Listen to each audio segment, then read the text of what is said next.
How to create a domain pointer in DirectAdmin.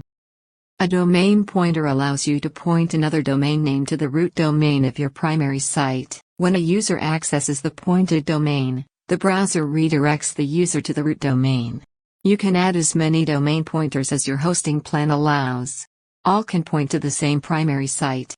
We assume you have already logged into your DirectAdmin account. In the Account Manager section, click Domain Pointers.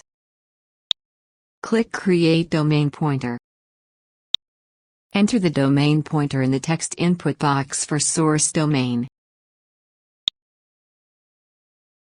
Make sure that the domain name you entered has the same name server or DNS settings as the root domain of your primary site. If it is different, you can change it through your domain registrar.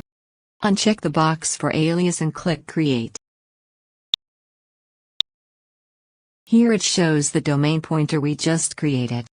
From this interface, you can create new domain pointers and manage the existing ones. Now you know how to create a domain pointer. Thank you for watching.